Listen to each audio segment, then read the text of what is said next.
Hello seniors, and welcome to video 2 in our Information Literacy series. In this video, we will be reviewing the steps we take when deciding where to look for information. I will give you tips to prepare you before you start the search process, define some buzzwords you will likely come across in assignments and research, and review sources of information and how they can be helpful to you. You have likely used each of these sources at some point during your education, but as you prepare to become college students next year, it is so important that you are able to make intelligent choices about what information will best support your position and where to find this information. The first step of the search process is to know what information you are looking for. Start by reviewing the assignment given by your teacher. Are you being asked to use primary or secondary sources, scholarly research or current event articles, print or digital resources? Making a note of your teacher's expectations early will set you up for success. It is also important to consider what other types of information will help to support your topic or position. Statistics, personal accounts, and videos can all be used to support and enhance research when used appropriately. As you are reviewing your assignment and considering the various types of information, you may come across some of the following terms.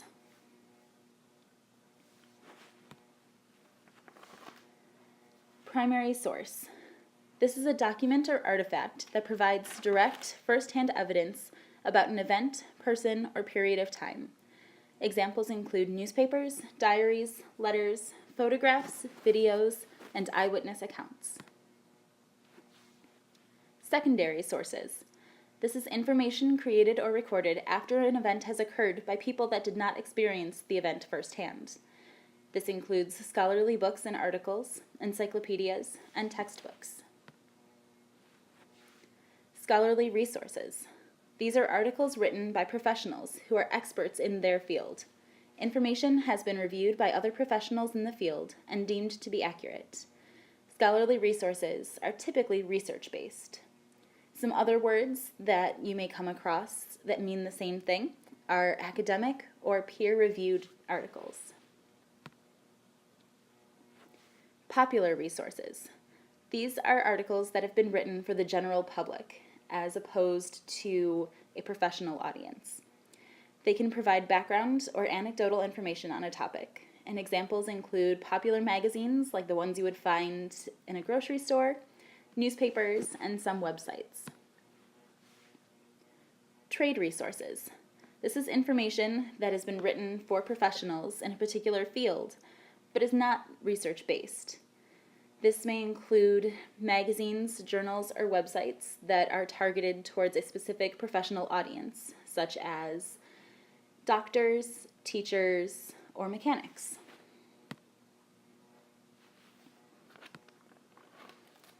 Once you have decided what you will be looking for, it's time to determine where you will find it.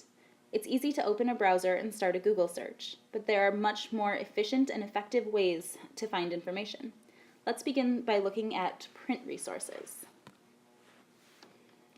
These resources can all be found here in our school library or in a local public library. Rare books can even be sent to you from libraries across the country using the Interlibrary Loan Program. The first print resource we will be reviewing are nonfiction books. Books in this library are organized using the Dewey Decimal System. At the public libraries, they use Library of Congress call numbers. Though slightly different in practice, the purpose of both systems is to organize nonfiction books by subject. Browsing the shelves using these subjects as a guide is a great way to start a research project and choose a topic. You can also search in the library catalog by keyword, title, or author to locate specific books on the shelves. Books are great sources of information because they are authoritative, have been edited and reviewed, and have gone through a rigorous selection process by librarians to end up on the shelves. Another available resource are reference books. Like nonfiction books, these are high-quality sources of information that have been written by experts and gone through a review process. It is important to note that not all reference materials circulate, but you are welcome to use them in the library. Some examples of reference books include almanacs, which contain statistics and specific facts, atlases, which have maps and geographical information, bibliographies, which are a compilation of sources of information, encyclopedias, summary-style overviews of various topics, and indexes, which list citations for articles and tell you where to find them.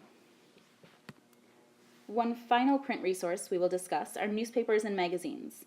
These may be popular or professional in nature. Be sure to identify which category it falls under before you use it. These resources can also be used as primary source documents. They may be more current than other print resources and offer multiple viewpoints on current event topics.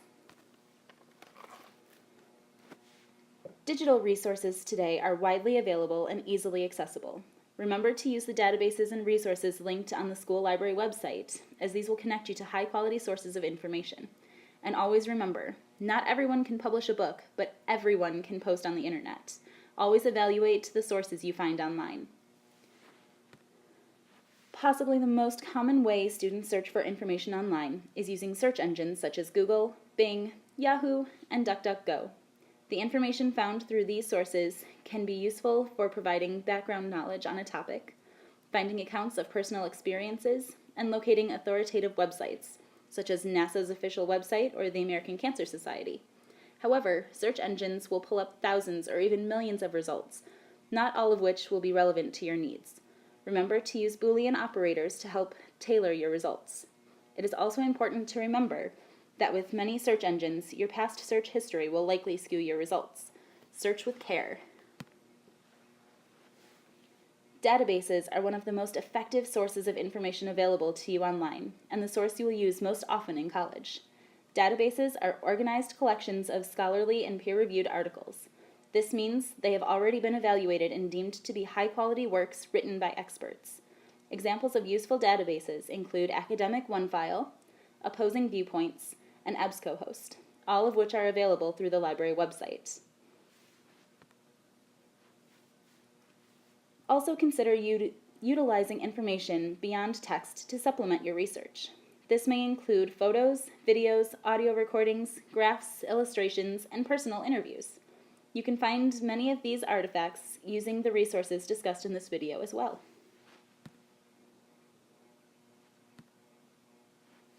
Still have questions? Check out the other videos in our Information Literacy series located on the library website, or stop by the reference desk in the library to chat with a librarian, or send me an email to get one-on-one help.